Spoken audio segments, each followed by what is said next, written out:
버블이 제일 일어나기 쉬울 때가 언제냐면 침투율 10%갈 때가 제일 많이 오르거든요. 피처폰에서 스마트폰으로 바뀔 때 한 10%의 침투율일 때 주가는 제일 세게 반응했었고요. 최근에 전기차 침투율 10% 터치하니까 2차 전지 쪽이 날아가잖아요. 이게 엄청나게 또 부의 격차를 벌릴 거예요. AI가.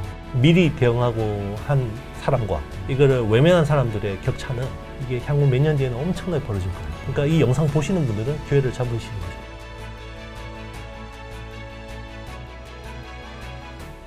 최근에 또 이슈를 보니까 TSMC가 이제는 2나노 공정 제품의 시험 생산에 또 준비를 하고 있다라는 네. 얘기를 또 하고 있더라고요. 네네.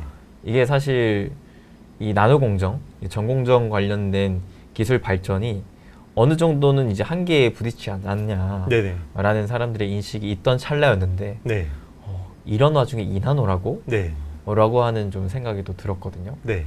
이게 진짜 현실적으로 좀 진행이 되고 있는 사항이나 네. 아니면은 삼성을 좀 견제하는 움직임이냐 이런 게 좀 궁금하더라고요. 일단 복합적이라고 봐야 돼요. 그러면 TSMC가 3나노가 수율을 다 잡아서 2나노를 하는 거냐? 그건 아니에요. 3나노도 지금 잘 안 돼요. 잘 안 되는데 왜 2나노를 빨리 준비를 하냐? 2나노가 더 어려울 것 같으니까 미리 선행학습하는 측면이 있어요. 왜냐하면 약간 트랜지스터 구조가 좀 다르긴 한데요. 삼성은 기존의 핀팻 구조를 그 게이트 올 어라운드라는 새로운 구조를 바꾼 게 3나노부터 바꿨거든요. 근데 TSMC는 2나노부터 GAA를 한 거예요. 그러면 3나노는 핀팻 구조, 기존하고 같은 구조예요. 그러면 TSMC의 3나노가 훨씬 좋아야 되잖아요. 수율 잡는데. 근데 둘 다 잘 안 되니까. 이게 혹시나 게이트 올 어라운드에서 우리가 뒤처질 수도 있겠다라는 위기감이 반영된 거라고 저는 생각해요. 그래서 빨리 지금 혹시나 삼성이 3나노에서 게이트 올 어라운드 가지고 막 치고 나올 수도 있기 때문에 그러면 TSMC도 빨리 대응을 해야겠죠. 그러니까 2나노를 좀 선행 개발로 미리 좀 땡겨 넣어서 하는 거죠. 아직까지는 그래도 삼성과 TSMC의 3나노 잘 안 돼요. 둘 다 안 됩니다. 둘 다 잘 안 되네요. 네, 다 굉장히 어려워요. 네. 이런 상황이 최근에 또 인텔까지도 뛰어들고 있는 상황이잖아요. 그렇죠. 인텔은 더 어렵죠. 사실 10나노도 저렇게 수율 잡는데 고생을 하는데 사실 뭐 2나노가 웬 말입니까? 그러면 보통 이렇게 나노 공정에 대한 경쟁 구도로 접어들었을 때는 특별히 또 수혜받는 기업도 있는 건가요? 그렇죠. 이제 만약에 게이트 올 어라운드라는 새로운 구조가 되면요. 이거를 그 약간 낸드 플래시 깎는 거하고 비슷해요. 그래서 낸드 플래시는 뭐 옥사이드, 나이트라이드, 옥사이드, 나이트라이드 이런 식으로 층층이 쌓아서 이 그 인상기 에천트에다 폭 담궈서 이렇게 깎거든요. 근데 요것도 약간 그 보면 막대기 3개 박혀 있는 모양이잖아요. 게이트 올 어라운드가 벽에다가 막대기 3개 박혀 있잖아요. 그걸 어떻게 깎겠어요? 그러면 실리콘, 실리콘 게르마늄, 실리콘, 실리콘 게르마늄 층층이 쌓아서 초상기 에천트에 폭 담가야 돼요. 그래서 막대기가 다 녹기 전에 딱 꺼내는 거거든요. 그걸 하는 데가 솔브레인이라는 회사가 이제 그 초상기 에천트를 하고요. 물론 인상기 에천트를 잘하니까 초상기 에천트를 하는 거고, 그리고 습식 시각을 하니까 파티클들이 많이 남아 있어요. 이게 눈에 안 보이는 파티클들이 많거든요. 그래서 굉장히 고순도의 과산화수소를 닦아줘야 돼요. 그거를 하는 데가 이제 그 한솔케미칼이죠. 그리고 이제 여기 원자층 증착으로 ALD라는 원자층 증착을 해야 되거든요. 이런 쪽을 하는 회사가 이제 원익 IPS. 그리고 이것도 검사를 원자 현미경으로 봐야겠죠. 그래서 파크 시스템스 뭐 이런 회사들이 있습니다. 최근에 SNS텍이 주가가 엄청 올라가던데 네네. 특별한 이유가 있는 건가요? 지금 뭐 반도체 모든 투자 축소하고 있잖아요. 거기서 딱 그 별개인 영역이 2군데가 있어요. 투자를 다 줄이더라도 못 줄이는 영역이 딱 2개가 있는데 그게 전공정 쪽에서는 EUV, 노광공정. 왜냐면 ASML이 세계 독점인데 여기는 줄 서서 다 있단 말이에요. 그쵸. 그러면 내가 이걸 포기하면 다음 순번한테 대기표가 넘어가잖아요. 그러면 이제 향후 자기들 로드맵이 굉장히 문제가 생기기 때문에 EUV 쪽 투자를 줄일 수는 없어요. 어떤 회사도.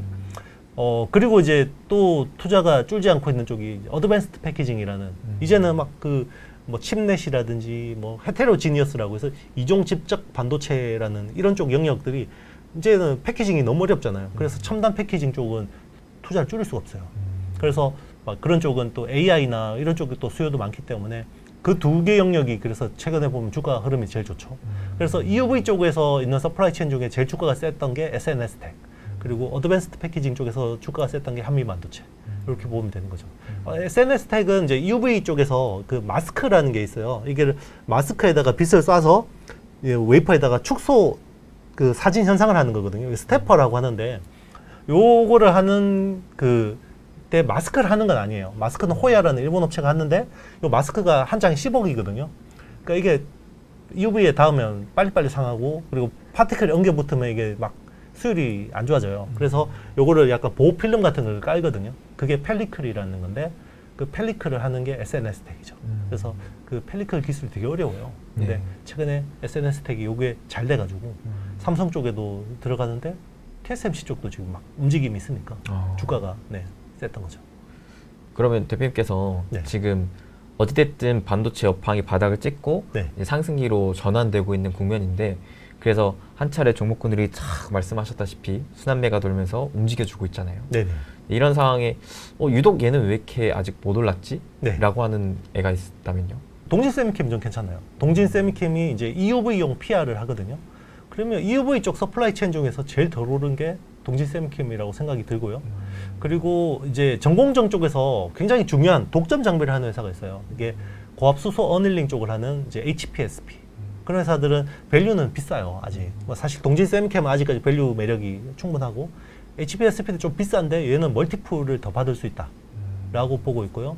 그리고 아직까지 약간 업황은 바닥인데 이제 향후 업황 턴어라운드를 보고 투자한다 그러면 이제 테스트 소켓이라는 리노공업을 좋게 봐요. 왜 그러냐면 지금 TSMC 파운드리 쪽에서 막 고객들이 대기줄이 너무 많으니까 삼성 쪽으로 오잖아요. 네. 그래서 최근에 보면 엔비디아 8나노도 왔고 암바렐라라는 5나노 그 칩도 삼성 쪽으로 왔고 그리고 뭐 모비라이 이런 애들도 지금 오잖아요. 삼성 쪽으로 계속 고객들이 오고 있죠. 그러면 TSMC 팹을 쓰다가 삼성으로 오면 바로 이렇게 적용이 되는 게 아니에요. TSMC하고 삼성 팹은 완전히 다르거든요. 그러면 여기에 맞게 어떤 테스트, 최적화 작업들을 계속 해야 되는데 그러려면 테스트를 많이 해야 돼요. 그러면 리노공업이 하는 테스트 소켓 핀을 포고 핀 타입의 소켓을 굉장히 많이 써야 되거든요. 그건 다 소모성인 거죠? 맞습니다. 그리고 그 테스트 소켓을 하는 회사가 ISC도 있고 뭐 TSE도 있고 한데 리노공업의 소켓 매출 중에 70%가 R&D용이에요. 그러니까 양산용이 아니라 R&D용 비중이 되게 높아요. 그러면 신규로 삼성 쪽으로 고객이 오는 쪽은 어떤 R&D용 테스트 소켓을 대부분 리노공업을 쓸 가능성이 높은 거죠. 이제 그동안에는 1분기, 2분기 실적은 되게 안 좋아요. 왜냐하면 지금 모바일 AP 쪽은 아직까지 재고가 좀 많거든요. 아직 메모리도 픽아웃을 했는데 아직 모바일 AP 쪽은 픽아웃을 안 했어요. 재고가 아직 많거든요. 근데 조만간 픽아웃을 하겠죠. 다 하나씩 돌아서고 있잖아요. 그렇죠? 뭐 제일 먼저 차량 반도체 쪽이 픽아웃 했고 MLCC 쪽이 픽아웃 했고 디스플레이 드라이버 IC 쪽이 픽아웃 했고 이번에는 메모리가 픽아웃 했잖아요. 이제 남은 게 모바일 AP 쪽이거든요. 그러네요. 네, 그러면 얘 순번만 기다리나 그러면 리노공업이 굉장히 저가인 거죠. 네. 이러니까 뭔가 최근에 그 반도체에 유난히 강했던 흐름이 네네. 어느 정도 좀 이해가 되고 있는 것 같습니다. 그렇죠. 이게 메모리가 반등하는 타이밍에다가 AI가 붙어버린 거예요. 그러니까 더 빨리 급하게 오른 거죠. 그래서 사실 그 미국에서는 최근에 이 AI 버블이 또 나오고 있다라는 얘기도 많이 나오고 있더라고요. 네네. 과거 이제 IT 버블과 같이 네. 진짜 이런 흐름이 과거 IT 버블 때처럼 좀 더 우리가 강한 흐름을 기대해 볼 수도 있는 거라고 생각하세요? 버블이 왔다라는 게 아니라요. 네. 올 수 있다라는 거거든요. 네. 그러면 아직 더 오른다라는 거죠. 그렇죠. 보통 이제 버블이 제일 일어나기 쉬울 때가 언제냐면 침투율 10% 딱 갈 때가 제일 많이 오르거든요. 옛날에 스마트폰이 피처폰에서 스마트폰으로 바뀔 때 한 10%의 침투율일 때 주가는 제일 세게 반응했었고요. 최근에 전기차 침투율 10% 터치하니까 2차 전지 쪽이 날아가잖아요. AI는 아직까지 침투율 10%가 안 됩니다. 서버 쪽에서.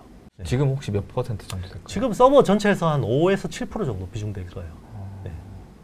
그러면 오히려 만약에 네. 10% 침투율로 넘어간다라고 쳤을 때 거품이 낀다면 네. 지금은 아직 거품의 단계라고도 보기 네, 어려운 아직은 거네요.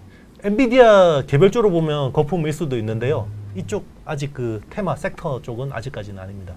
더 늦기 전에 빨리 찾아봐야겠네요. 그렇죠. 그래서 지금 AI 관련주들은 계속해서 공부를 하셔야 돼요. 근데 사실 우리나라 기업 중에 아직까지 AI의 직접적인 수혜 강도가 큰 기업은 별로 없잖아요. 그게 이제 HBM 쪽이죠. 고성능 메모리 쪽. 어쨌든 우리나라는 메모리의 나라니까 고성능 메모리 쪽에서 수혜를 볼 수 있고 이게 결국은 추론의 시장으로 간다 그랬잖아요. AI가. 그럼 추론으로 가면 어떻게 됩니까? 파운드리 수요가 엄청나게 많아지겠죠. 주문형 반도체, NPU 그에 대한 수요가 많아지니까 그러면 거기서 수혜를 보는 애들은 결국 삼성 파운드리 관련주들이죠. 또 돌고 하더라고 거기까지 맞습니다. 가네요. 네, 그렇죠. 이게 뭐 자율주행차가 되든 AI 서버 클라우드가 되든 뭐 저궤도 위성이 되든 뭐 이런 거 다 결국은 파운드리하고 결국 어드밴스드 패키징 쪽이죠.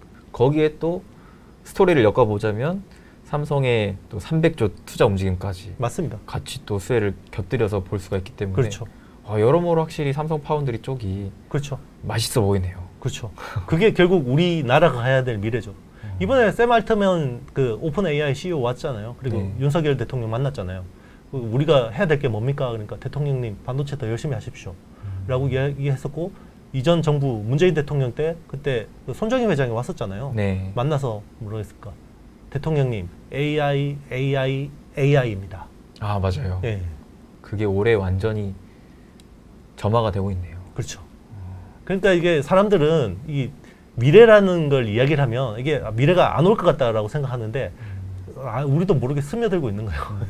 맞아요. 네. 챗GPT가 이렇게까지 열광할지 누가 알았겠어요. 그렇죠. 이제 아직까지 이런 사람들이 많아요. 나 챗GPT 안 쓰는데?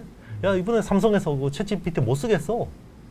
그러니까 못 쓰게 했다고 해서 어떻게 됩니까? 삼성이 자체 챗GPT 개발한다고 그랬잖아요. 네. 그러면 거기 또 서버 투자는 누가 하겠어요?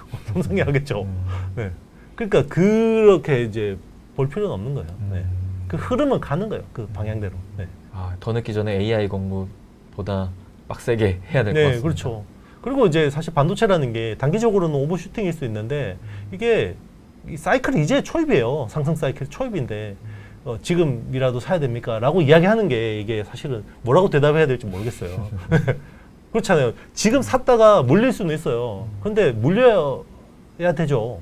네, 물려서 그러니까 분할로 이렇게 좋은 기업들 보고 하라는 거죠. 감사합니다. 네네. 다음번에 AI에 대해서 좀 더 심도 네네. 있게 얘기 나누도록 했으면 좋겠고 네. 최근에 사실 로봇 관련주가 네. 이게 죽을 듯 안 죽더라고요. 네네. 그리고 거기에 또 두산 로보틱스라는 또 많은 투자자분들께서 기대를 하고 있는 저 또한 많이 기대를 하고 있는 기업이 이번에 또 상장 예비 심사까지 또 접어들었다 보니까 로봇 관련주에 대한 이 투심이 아직까지도 되게 좋은 것 같은데 네네. 혹시 대표님께서 따로 좀 주목하고 계신 로봇 관련도 있으실까요? 일단 이제 로봇은 트렌드로 가는 거예요. 결국은 사람의 몸값이 귀해지고 이제 그게 또 세계적인 팬데믹하고 엮여 있는 거고요.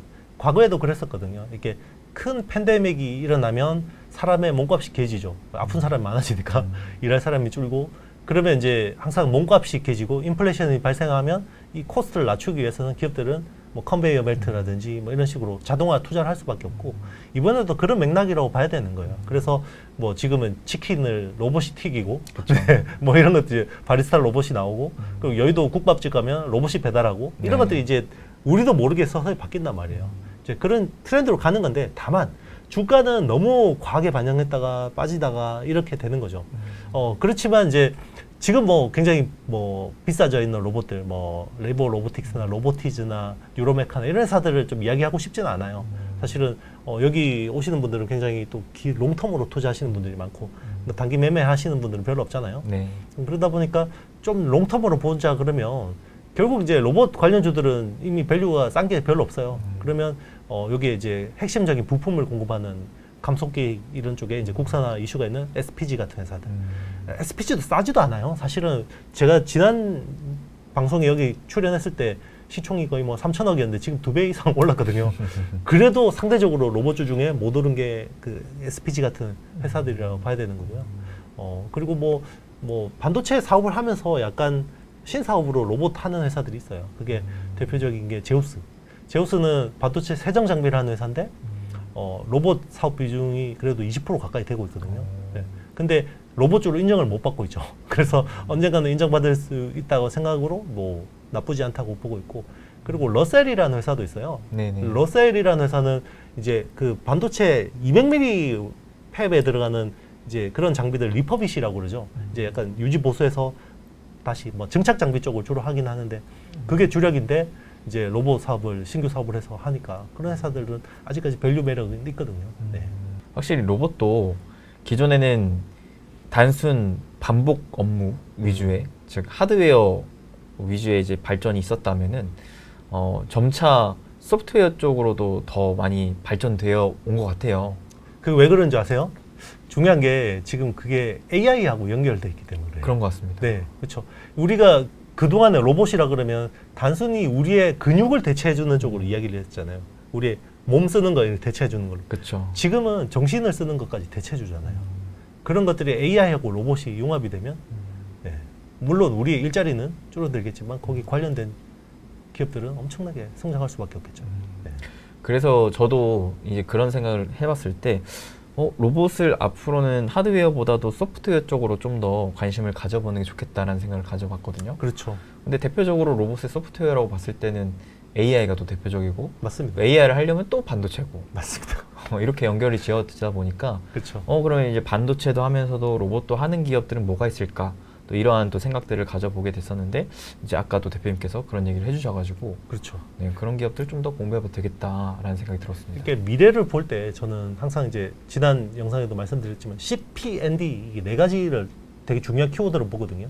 이제 콘텐츠, 플랫폼, 네트워크, 디바이스가 같이 이렇게 바뀌는데 예전에 뭐 보통 네트워크를 기반으로 많이 이야기하니까 예전에 모토로라 벽돌폰 쓰다가 네. 이게 디지털 통신이 2G부터 됐잖아요. 그러면서 문자를 보내기 시작했죠.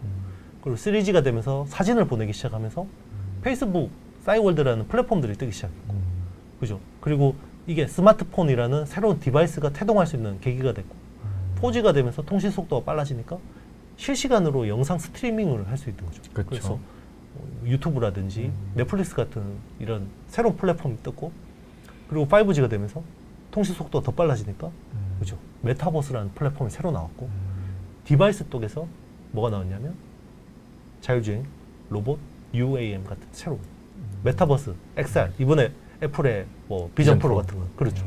그런 새로운 디바이스들이 나오는 거예요. 인프라들이 준비되니까. 그러면 앞으로 중요한 거는요, 기존에는 CPND 네 가지 키워드를 중심으로 세상이 바뀌었다 그러면 앞으로 5가지 키워드예요. 새롭게 뭐가 생긴 거예요? AI요. 생각해 보세요. 옛날에 우리 모든 디바이스에는 통신이 기본 인프라가 아니었어요. 그렇지 않아요? 우리 옛날 MP3 플레이어는 음악 다운받으려면 어떻게 해요? PC 연결해야 되죠. 그렇죠. 근데 지금은 무선 이어폰에도 다 통신되죠. 모든 디바이스에 통신이 이제 다 기본 장착되잖아요. 그렇죠. 기본적인 블루투스 네. 연결. 그렇죠. 앞으로는 모든 디바이스에 AI가 기본으로 돼요. 그게 왜 그러냐면 AI는 소환하는 거거든요. 클라우드에서. 소환해서 내 냉장고에도 부르고 TV에도 부르고 로봇 청소기에도 부르고 이게 기본 인프라가 되는 거예요. AI 진짜 더 늦기 전에 와. 이게 엄청나게 또 부의 격차를 벌릴 거예요. AI가. 예. 이게 여기에 미리 대응하고 한 사람과 이거를 외면한 사람들의 격차는 이게 향후 몇 년 뒤에는 엄청나게 벌어질 거예요. 그러니까 이 영상 보시는 분들은 기회를 잡으신 거죠. 그렇죠. 네. 다른 사람들 대비해서 맞습니다. 한 발 앞서 나가는 거죠. 맞습니다. 예. 근데 이것도 받아들이냐 받아들이지 않느냐의 차이거든요. 그렇죠. 그러니까 심지어 전문가들도 그래요. 이거를 막 굉장히 그 네거티브하게 보시는 분들도 있거든요. 근데 결국 저는 그 방향대로 갈 거라고 봐요. 옛날에 스마트폰도 그랬어요. 이게 뭐 굳이 이거 휴대폰에다 컴퓨터를 넣어야 되냐. 뭐 근데 지금은 그런 이야기 하는 사람 아무도 없죠. 그렇죠. 네. 근데 한 시계 바늘을 13년, 4년 전에 돌리면 그런 사람 되게 많았어요. 네. 지금 아마 AI에 대해서 그렇게 배관시하시는 분들이 많을 거예요. 아직까지. 그래서 주가가 더 갈 수 있는 거예요.